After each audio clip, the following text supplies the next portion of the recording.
With the recent release of the long-awaited FNAF Security Breach DLC, Ruin, I wanted to make a short video talking about my interpretation of the mainline story ending. So just a quick warning that this video will spoil everything about the ending and late game of Ruin. So if you want to go into the game blind, feel free to click off the video. To those of you who have finished the game or don't care about spoilers, let's get straight into this theory about what this confusing ending means for Cassie and the future of the Mimic. Now for some real quick recap.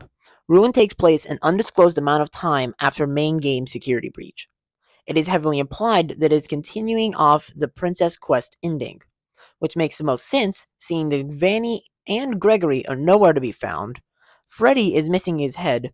The Princess Quest arcade cabinet has the sword from the game stabbed through it, and it is the only ending that isn't depicted in the collectible comic strips. Now, there's also one key detail that comes with this ending that I believe is super important. In the Princess Quest ending, we never make our way down to the Pizzeria Sim building, and most importantly, we never encounter the Blob or Burn Trap. I'll touch on why this is so important later in the video. Now, with all that out the way, let's get into what I think this ending truly means. My theory is that this ending is setting up for the Mimic to be a huge part of the future FNAF games, which also includes Help Wanted 2. I also don't believe that Cassie dies at the end, but let's start with the Mimic first. This mysterious animatronic is a character that was first introduced in the Tales of the Pizzaplex books, but wasn't confirmed to be canon in the games. It was heavily implied to be somewhat connected to Afton in some way. However, a few crucially important details I discovered now lead me to oppose this theory. One of these being the fact that Burntrap is nowhere to be seen anywhere in Ruin. But do you know who we do see? At the very start of the game, we get a short glimpse at the other main character from the Pizzeria Sim building, the Blob. This means that they basically just decanonized Afton surviving the FNAF 6 fire, and they replaced him with the Mimic. But wait, there's more! In one of Ruin's endings, you open up 4 shutter doors, and at the end get chased by the same Mimic, only this time he's wearing a lion costume. I believe it is shown that the Mimic is trying to look like Gregory, with the suit having a blue shirt as well as brown hair. The chase stays mostly the same until you get to the room with the 2 doors. Now we can't access the door leading to the elevator. Instead, we now run down a hall lined with doors that we opened. At the end of this hall, we enter a secret room with a claw, one that grabs the Mimic and kills it. Wait, where else in this franchise have we seen a room dedicated to a machine designed to kill animatronics? The only other instance is in Sister Location, with the scooping room. This on its own wouldn't be that crazy, until you take into account one key detail. In the Help Wanted 2 trailer, it takes place in the Sister Location elevator, which has one key detail changed.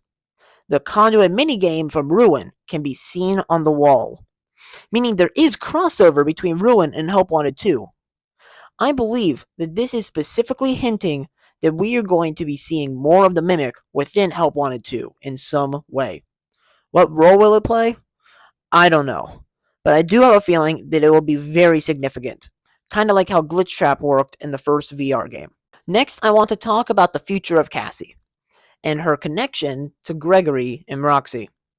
Now, the main question that most people have is, does Cassie actually die at the end of Ruin?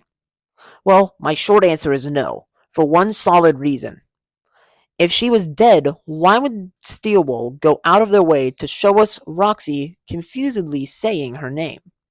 Unless we are to believe that Roxy made her way all the way to the elevator, which doors just so happen to have opened back up, and she doesn't panic when she finds a dead Cassie. So what actually happened? Well, I believe that Cassie was knocked unconscious by the fall, hence the credits being in complete silence after the ending.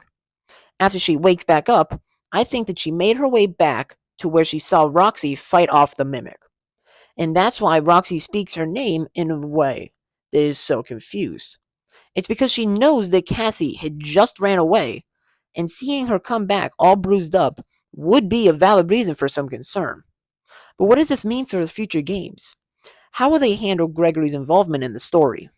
Well, if I had to guess, I think this DLC was setting up Cassie to be the new main character alongside Roxy, similar to how Gregory and Freddy functioned in the base game of Security Breach. At this point, I believe Afton is almost entirely out of the picture, but that's for a different video. Wait, what about Gregory? I haven't even started on what I think is going on with him. Well, going back to the canon ending of Ruin, when Gregory is talking to Cassie after Roxy saves us from the Mimic. I do think the real Gregory is the one leading us through the cave system, and the one talking to us in the elevator. But why did he try to kill us? Well, I think he tried to kill us for the exact reason he says. He knows that the Mimic is able to perfectly mimic things that he sees. I think by killing Cassie, it would cause the Mimic to connect the escape elevator with Death, causing it to try not to use it. Basically, in a last-ditch effort to stall the Mimic, he tried to kill Cassie. But why? How does any of this connect with FNAF 6 or Security Breach? Well, I believe Steel will set up the Princess Quest and Afton endings in a way that, based on the community's response to both of them, they could choose which to continue off of.